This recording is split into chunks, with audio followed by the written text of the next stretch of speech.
So to start off, do you have any relationship to this movie at all from what you've seen? Yes.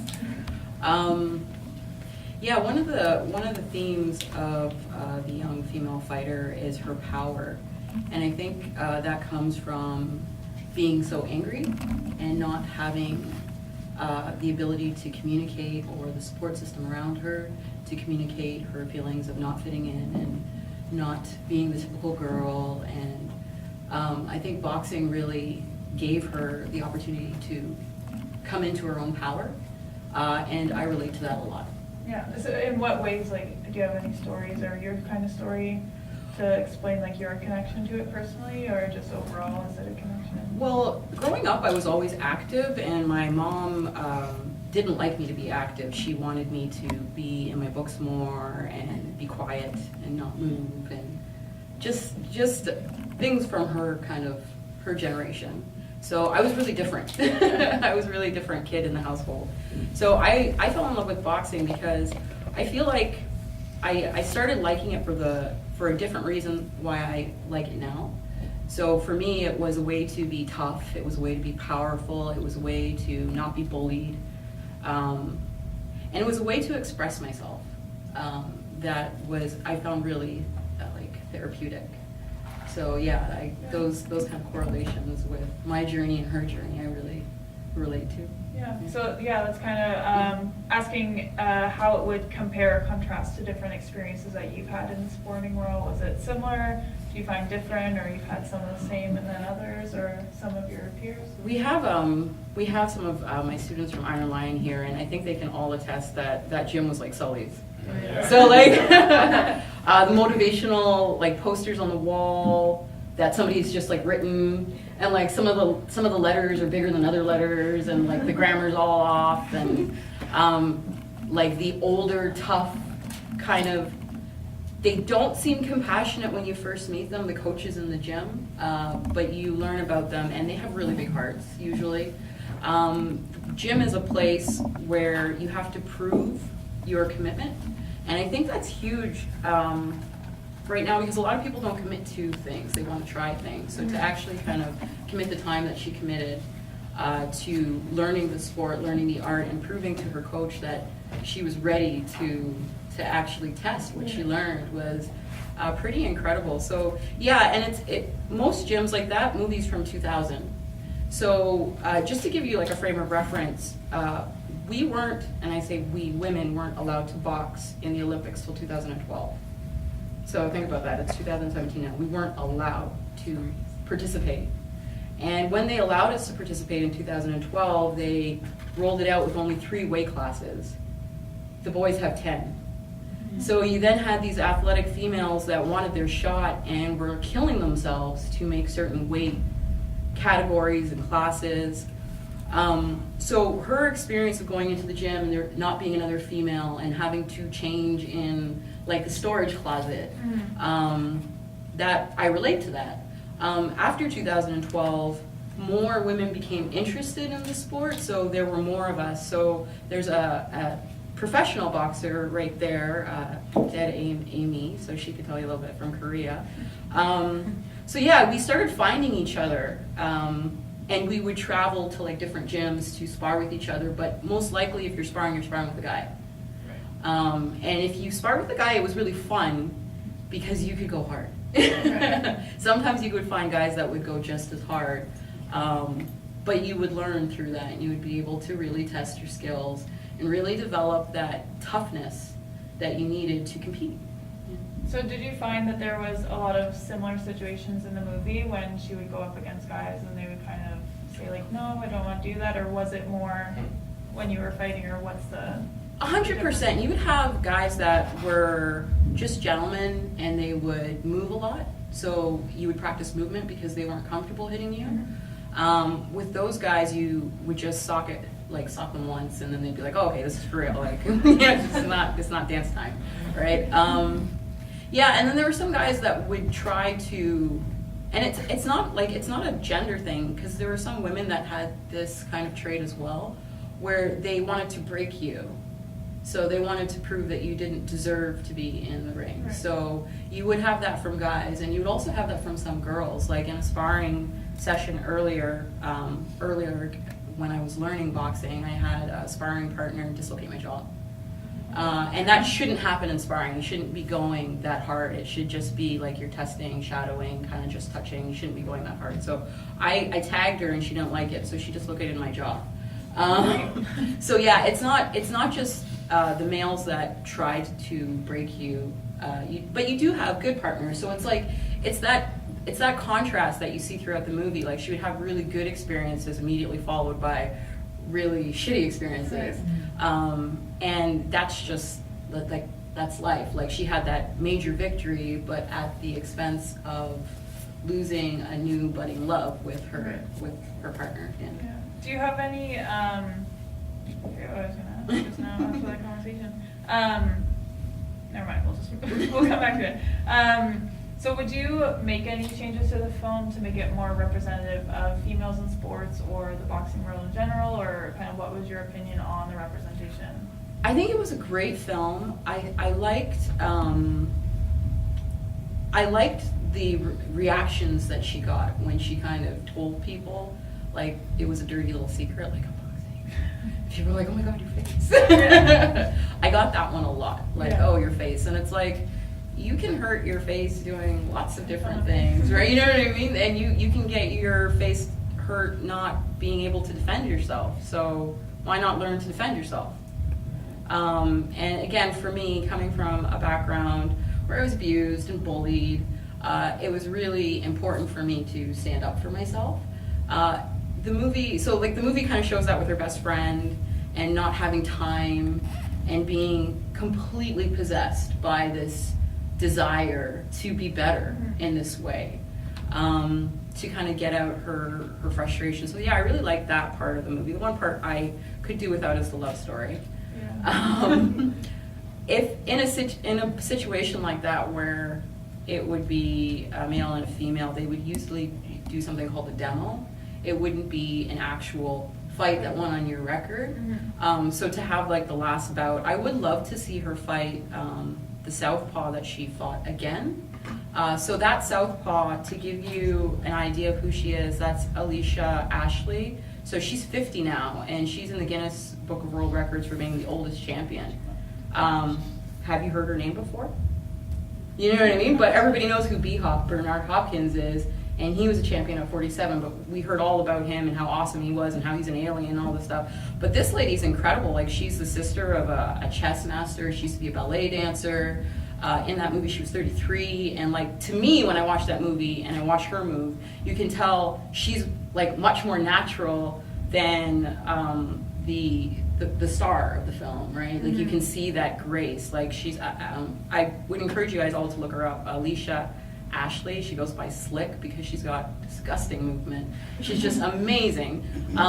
So I would have liked to see that again rather than her fight her boyfriend and hurt his little ego and like, you know what I mean? Like, it just, that part of the film wasn't really interesting to me. Yeah, I think we can probably all agree on that. I think even we were saying after the movie, it would have been nice, to see her fight someone else or fight the same people again, or not have that connection at all. And what the movie would have been, it would have been a completely different movie. I think it would have been more of a documentary almost, instead of like a film that it's like, here you go. Yeah. Romance, that's what we all want. And usually what happens in after like a bout is usually I make a lot of friends. So it's like I go into the ring and we punch each other in the face, and it's like, oh, where are you from? Where are you from? I'll get your number and we'll keep in contact and watch each other's fights, because it is such a small community that you kind of are excited to meet another. Like, I call this thing like your warrior spirit. So when you kind of find somebody who has that spirit like you're like, oh, you need to come with me. I need to add you to my tribe and, practice with you when I can, because we both have this common interest. And for me, like I said, growing up, I didn't have a lot of friends that were into martial arts the way I was into martial arts. So like, I was watching kung fu films and, trying backflips and like just crazy stuff. Whereas my friends were more into fashion and makeup, and clearly, like, I like fashion. You know what I mean? But I also like training, and I also like that place of quiet that you can get to when you're just letting your body move and not thinking about all the other stuff. Just having that time to kind of, it's like a moving meditation almost. Yeah. So you would say that it represents kind of, especially like where it was in 2000, the female in the boxing world for the most part pretty well, but then just the boxing world itself, kind of like the technical stuff. Do they like? What was the comparison like? It's a film, so they obviously get some. No, they got it. Was there more they could have done? They got it bang on. The one thing I would like them to have shown, but she was 18. Her character was 18. The recovery, because the recovery is something like, usually if you're going to do road work, you're going to spar. Usually at the end of the day, you can't move. Somebody has to put you in the Epsom salt bath. You need a massage or ice pack. So like that part I would have liked to see, but they kind of like glossed over that part, because you can feel that you can get hit in the moment and not feel it till later, and you can go through your road work and be tired and not want to do it. So kind of that fight to keep going back. I would have liked to see a little bit more of, but like I said, she was 18. Like when I started really competitive boxing, I was 30. So it was different. Like 30 is different than 18 when you're like for recovery. It's kind of funny thinking. It's kind of funny thinking about it. Yeah, but I would have liked to see that part of it too, like how she kept up with it, and like the equipment they used was really authentic. They had like duct tape on stuff, and you could tell it was like used, and they had the spit bucket, which is really authentic as well. But there's also the stench, and it's not your own. It's not your own stench, it's somebody else's. So when she comes home and her dad's like, you stink, my husband's in the audience, I actually like spent like a day at Sully's sparring, and I came home and I thought I was fine, and he was just like, yeah, you should take a shower. And it's because you're sparring with like teenage boys, right? And usually they put their sweaty clothes in their gym bag and leave it at the gym, right? So I don't know if you've ever smelled something that died. That's what it smells like. And you know the smell right away. It's like, dude, you didn't wash your, you know what I mean? You didn't wash your stuff, but you still have to, you're there. You got to put in the work, right? So that was interesting to see. They never really touched on that. Like, just magically she had gloves. And so like even the adventure of going into like the martial arts store, so there's like beatdown sports on St. Clair, and there's warriors, and picking your own gloves and like putting your hand in it for the first time, and like the smell of your equipment, and like that kind of love, because there's like a lot of different aspects of the love of boxing and wanting to keep doing it, right? So I think it was really, it represented the journey well. At the time, especially in 2000, that not having any girls around and that kind of stuff, and even the relationship at home, her feeling like nobody saw her. Do you know what I mean? So that like just walking through school and in the house, and it was alluded to that there was some abuse with the father and that kind of stuff. So I think that's a lot of us. You know what I mean? And it doesn't have to be physical abuse. It could just be people not accepting you for you. So for me, I always wanted to be something, and I always was told that was wrong. And you know, you should be more about being an ornament. So I remember one fight that I lost in Kansas City at the Ringside Tournament, which is the largest amateur tournament in the world. And I got pretty far in the tournament, and I met a girl from Illinois who just had my number, and she was the first girl to ever bloody me. So like my nose was all bloody. I went back to the corner. My husband was in my corner too. It was the first time he ever saw me bloody. And when the medical doctor checks you after, I had a medical examiner kind of grab my face and be like, "Oh, you shouldn't be doing this. You should be getting your picture taken or something like silly like that." And it's like, I worked really hard to be here, and like you just came back and said I shouldn't do that because you find me attractive, so I should be an ornament. So like there's that. There's a lot of that. Like, but you're too pretty to box. It's like you never tell a dude that. Like Muhammad Ali was always talking about how pretty he was, and nobody was like, well, maybe you're too pretty to box. You know what I mean? Like he was allowed to be more than just a good-looking guy. And I feel like as women, we should be allowed to be more than just a well put together woman. We should be able to express more than just that. Yeah, I agree and can relate to that too. Going into the tech side and the sports and the sport broadcasting world, it's like, oh, so you want to be on TV? And I'm like, no, I want to produce and I want to do what you see on TV. I don't want to be on TV. And they're like, oh, but you're so pretty. And I'm like, so I'm gonna be on the other side of the camera, and like it doesn't comprehend. Yeah, but it's like something short circuits. Like they don't get it. What do you mean you don't want to? Yeah, like, no. Say that to someone else who can do it better than me. So do you have any other films that you find relatable as a woman in sport? Any other movies that you connect to or you feel represent women well? One movie that I really like is $1 Million Baby. I only watch it to a certain point and then I turn it off. Yeah. It's like, okay, it's an awesome movie, but like there's a part that it gets really dark. I really like her relationship with her coach, who's Clint Eastwood in that movie. My all-time favorite boxer is also in the movie. She plays the bad girl, who's Lucia Riker. There's also a couple movies on Netflix that you guys can check out. One is called Mary Kom, and she is from, I can't remember where she's, I think India. So she's an amateur boxer, and she goes through what happens in India when you're female and you want to box. So that's an interesting kind of adventure as well. And there's also T-Rex. So T-Rex is about Clarissa Shields, who is a young boxer out of Flint, Michigan. So her story, that's a documentary, is really interesting because you don't hear her name a lot because she likes boxing. So she likes punching people in the face. And she'll say so in an interview. So as a result, she never got any endorsements. She's won 2 gold medals, but never got any endorsements because she conducted herself like an athlete.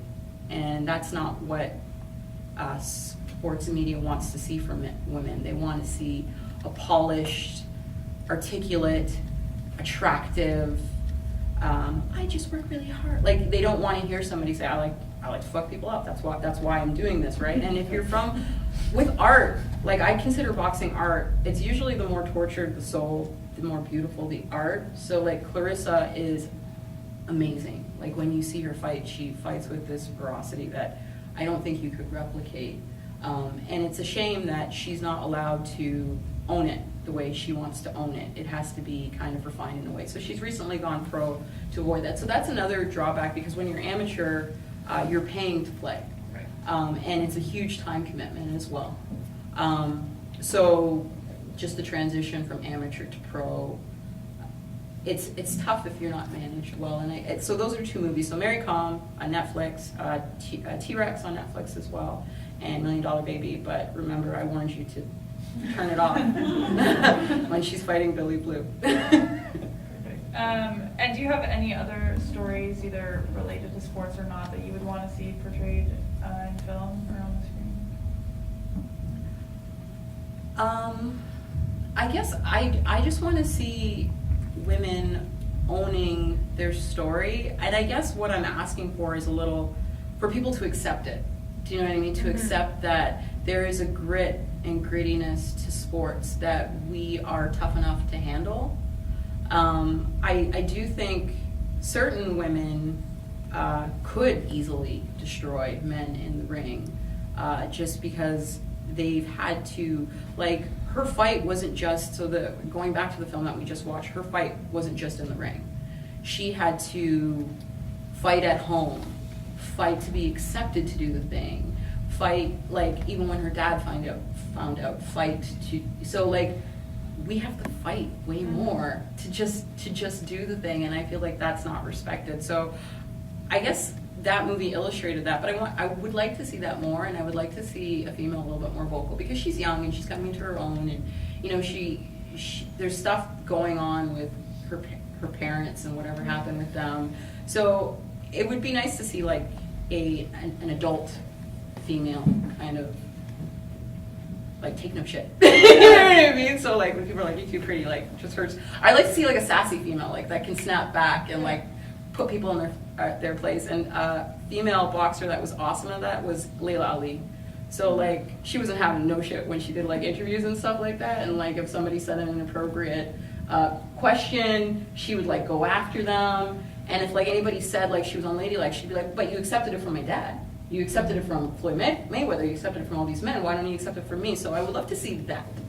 Like just being able to own the ferocity and the adventure, and putting people in their place as you go along. Yeah. Be interesting. Yeah, I think it would be fun. I think it would be very hilarious to see a female character challenging the stereotypes. Yeah, Yeah. for sure. Time for, if anyone has a question, we have time for questions. If there's any at all. A comment? A concern? Anything? Sure. When you do get those sort of gendered comments thrown at you, what's your method of dealing with them? Obviously, they're looking for a reaction, so how do you respond back? It depends on the day, like, because I'm human, right? So there's days where, you know, you're in the flow and, like, you can handle it intelligently like an adult. And then there's days where you can't really handle it because you've been beaten by life. And usually, sometimes I'll just ask questions. So, like, if somebody says something that I kind of, well, why do you think that? Explain that to me more. And then, like, that kind of puts them on the spot to kind of examine what they're saying. But usually I might just text my mentor, who's also in the audience, Kristen Scott Dixon, and be like, can you believe this? Mofo said da, da, da, da. And we'll, like, just say the things that we want to say rather than the kind of politically correct thing. But usually I question what the person is saying to have them challenge them to kind of examine their view. That's how I normally deal with it. Another one that I really don't like as not just the aesthetics, but when you tell someone that you box and they're like, it's like, I'm not a trained monkey. Like, I'm not going to speak you because I box. Like, do you know, that one's like, if I was a surgeon, would you be like, ooh, don't say that. It's just like,